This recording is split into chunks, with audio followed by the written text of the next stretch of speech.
Hey friends, we're back reading Holes with Willow. Yes.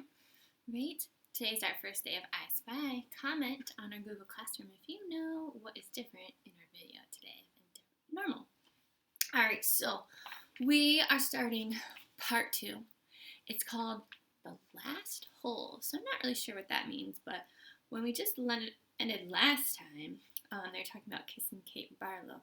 And she had seen Trout Walker and his wife.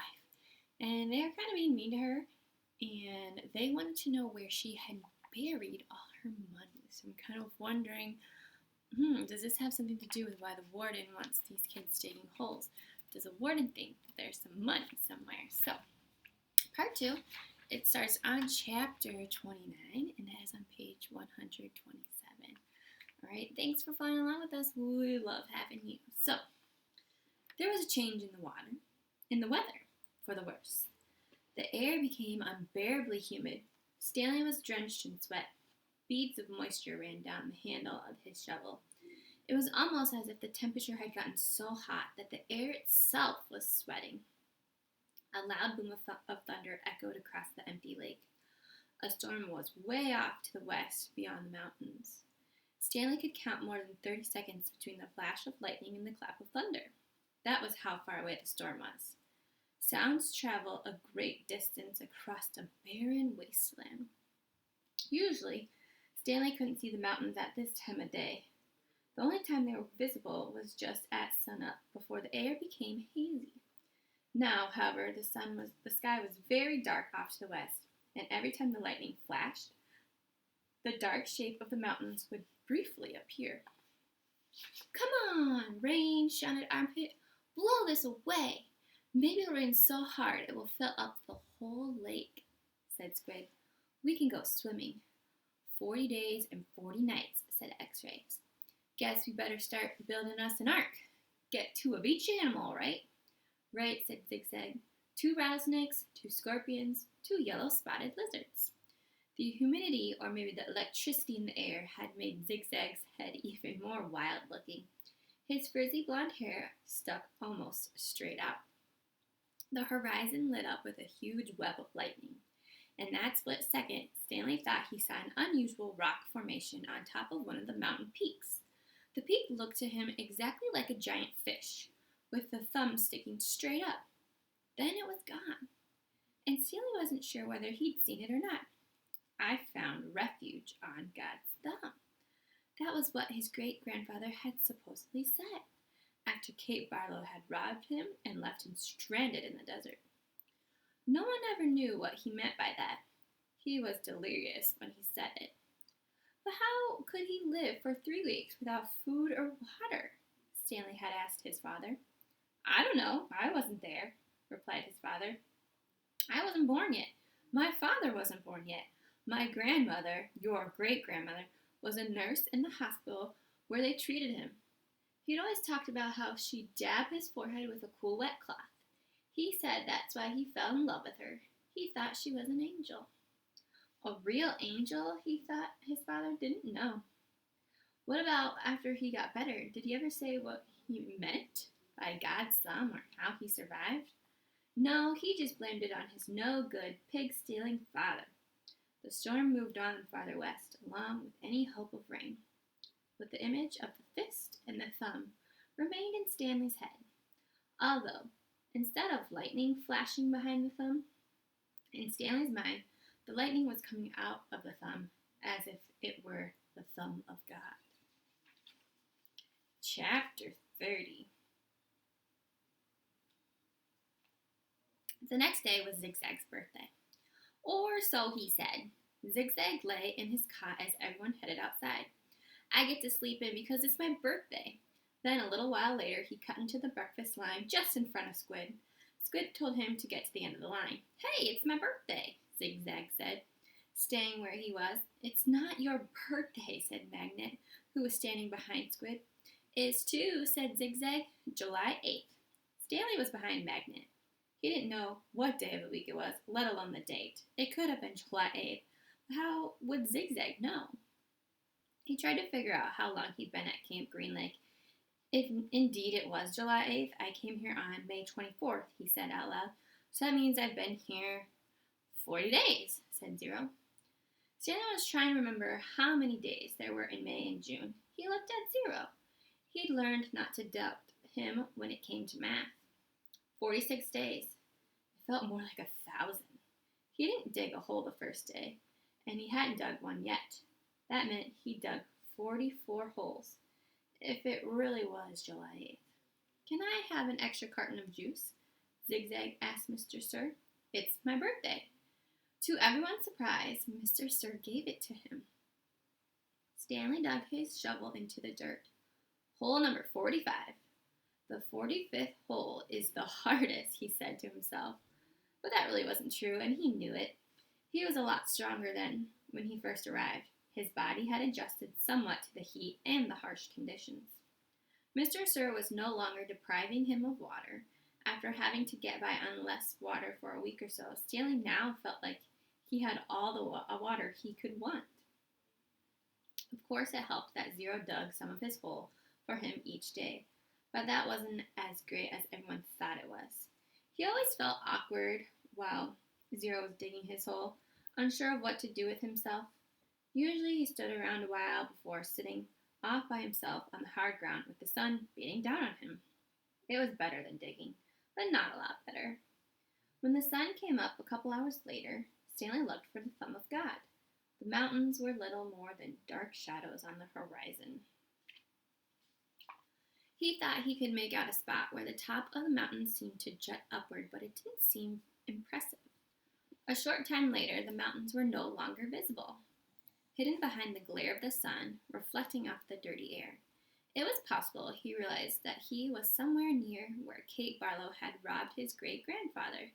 If that was really her lipstick tube he found, then she must have lived somewhere around here. Zero took his turn before the lunch break. Stanley climbed out of his hole and Zero climbed down into it. Hey, caveman, said Zigzag. We should get a whip.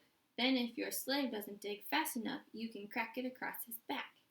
He's not my slave, said Stanley. We have a deal, that's all. A good deal for you, said Zigzag. It was Zero's idea, not mine. Don't you know, Zig? Said X-Ray, coming over. Caveman's doing Zero a big favor. Zero likes to dig holes. He sure is a nice guy to let Zero dig his hole for him, said Squid. Well, what about me? Asked Armpit. I like to dig holes, too. Can I dig for you, Caveman, after Zero's finished? The other boys laughed. No, I want to, said Zigzag. It's my birthday. Stanley tried his best to ignore them. Zigzag kept at it. Come on, Caveman, be a pal. Let me dig your hole. Stanley smiled as if it were all a big joke. When Mr. Pendanski arrived with water and lunch, Zigzag offered Stanley his place in line, since you're so much better than me. Stanley remained where he was. I didn't say I was You're insulting him, Zig, said X-Ray. Why should Caveman take your place when he deserves to be at the very front? He's better than all of us. Aren't you, Caveman? No, said Stanley. Sure you are, said X-Ray. Now come to the front of the line where you belong. That's okay, said Stanley. No, it's not okay, said X-Ray. Get up here. Stanley hesitated, then moved to the front of the line. Well, this is a first, Mr. Pendanski said, coming around the side of the truck. He filled Stanley's canteen and handed him a sack lunch. Stanley was glad to get away. He sat down between his hole and Zero's. He was glad that he'd be digging his own hole for the rest of the day. Maybe the other boys would leave him alone. Maybe he shouldn't let Zero dig his hole for him anymore. But he needed to save his energy to be a good teacher.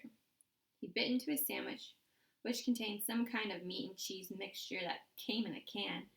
Just about everything at Green Lake came in a can. The supply truck came once a month. He glanced up to see Zigzag and Squid walking toward him. I'll give you my cookie if you let me dig your hole, said Zigzag. Squid laughed. Here, take my cookie, said Zigzag, holding it out for him. No thanks, said Stanley. Come on, take my cookie, said Zigzag, sticking it in his face. Leave me alone, said Stanley. Please eat my cookie, said Zigzag, holding it under Stanley's nose. Squid laughed. Stanley pushed it away. Zigzag pushed him back. Don't push me! I didn't. Stanley got to his feet. He looked around. Mr. Pendanski was filling Zero's canteen. Zigzag pushed him again. I said, don't push me. Stanley took a step backward, carefully avoiding Zero's hole. Zigzag kept after him. He shoved Stanley and said, quit pushing. Lay off, said Armpit as he, Magnet, and X-Ray joined them. Why should he? Snapped X-Ray. Caveman's bigger. He can take care of himself. I don't want any trouble, Stanley said. Zigzag pushed him hard. Eat my cookie, he said. Stanley was glad to see Mr. Pendanski coming toward them along with Zero. Hi, Mom, said Armpit. We were just fooling around. I saw what was going on, Mr. Pendanski said. He turned to Stanley. Go ahead, Stanley, he said. Hit him back. You're bigger. Stanley stared at Mr. Pendanski in astonishment. Teach the bully a lesson, said Mr. Pendanski. Zigzag hit Stanley on the shoulder with his open hand. Teach me a lesson, he challenged. Stanley made a feeble attempt to punch Zigzag. Then he felt a flurry of fists against his head and neck. Zigzag had hold of his collar with one hand and was hitting him with the other. The collar ripped and Stanley fell backward onto the dirt. That's enough, Mr. Pendanski yelled. It wasn't enough for Zigzag. He jumped up on top of Stanley. Stop, shouted Mr. Pendanski. The side of Stanley's face was pressed flat against the dirt. He tried to protect himself, but Zigzag's fist slammed off his arms and pounded his face into the ground. All he could do was wait for it to be over. Then, suddenly, Zigzag was off of him. Stanley managed to look up, and he saw that Zero had his arm around Zigzag's long neck. Zigzag made a gagging sound as he desperately tried to pry Zero's arm off of him. You're going to kill him, shouted Mr. Pendanski. Zero kept squeezing. Armpit charged into them, freezing Zigzag from Zero's chokehold. The three boys fell to the ground in different directions. Mr. Pendanski fired his pistol into the air.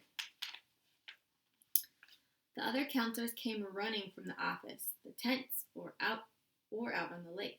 They had their guns drawn, but holstered them when they saw the trouble was over. The warden walked over from her cabin. There was a riot, Mr. Pendanski told her. Zero almost strangled Ricky. The warden looked at Zigzag, who was still stretching and massaging his neck. Then she turned her attention to Stanley, who was obviously in the worst condition. What happened to you? Nothing. It wasn't a riot. Ziggy was beating up on the caveman and Armpit. Then Zero started choking Zigzag, and I had to pull Zero off Zigzag. It was all over before Mom fired his gun. They just got a little hot, that's all, said X-Ray. You know how it is. In the sun, all day, people get hot, right? But everything's cool now. I see, the warden said. She turned to Zigzag. What's the matter? Didn't you get a puppy for your birthday? Zig's just a little hot, said X-Ray. Out in the sun all day, you know how it is. The blood starts to boil. Is that what happened, Zigzag? Asked the warden. Yeah, said Zigzag. Like X-Ray said, working so hard in the hot sun while Caveman just sits around doing nothing, my blood boiled. Excuse me? Said the warden.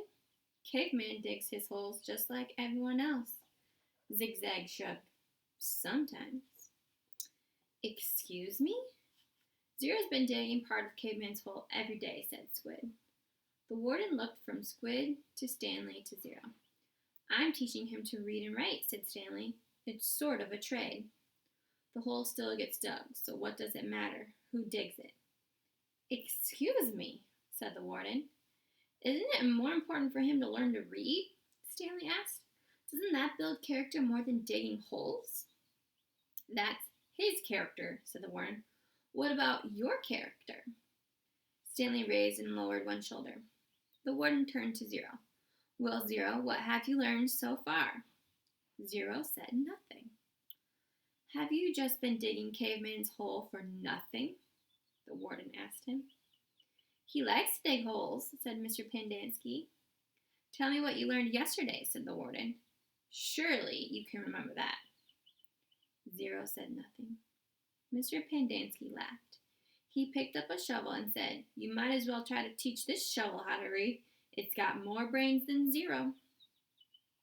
"The at sound," said 0. "The at sound," repeated the warden. "Well, then tell me, what does C-A-T spell?" 0 glanced around uneasily. Stanley knew that he knew the answer. 0 just didn't like answering questions. "Cat," 0 said. Mr. Pendanski clapped his hand. "Bravo, bravo, the boy is a genius." "F-A-T?" asked the warden. 0 thought a moment. Stanley hadn't taught him the F sound yet. "F," 0 whispered. "F-fat. Fat." "How about H-A-T?" asked the warden. Stanley hadn't taught him the H sound either. 0 concentrated hard, then said, "Chat." All the counselors laughed. "He's a genius, all right," said Mr. Pendanski. "He's so stupid, he doesn't even know he's stupid." Stanley didn't know why Mr. Pendanski seemed to have it in for 0. If Mr. Pendanski only thought about it, he realized it was very logical for 0 to think that the letter H made the ch sound for CH. "Okay, from now on, I don't want anyone digging anyone else's hole," said the warden. "And no more reading lessons." "I'm not digging another hole," said 0. "Good," said the warden. She turned to Stanley. "You know why you're digging holes, because it's good for you. It teaches you a lesson. If 0 digs your hole for you, then you're not learning your lesson, are you?" "I guess not," Stanley mumbled, although he knew they weren't digging just to learn a lesson. She was looking for something that belonged to Kissing Kate Barlow. "Why can't I dig my own hole but still teach 0 to read?" he asked. "What's wrong with that?" "I'll tell you what's wrong with that," said the warden. "It leads to trouble. 0 almost killed Zigzag." "It causes him stress," said Mr. Pendanski. "I know you mean well, Stanley, but face it, 0's too stupid to learn to read. That's what makes his blood boil, not the hot sun." "I'm not digging another hole," said 0.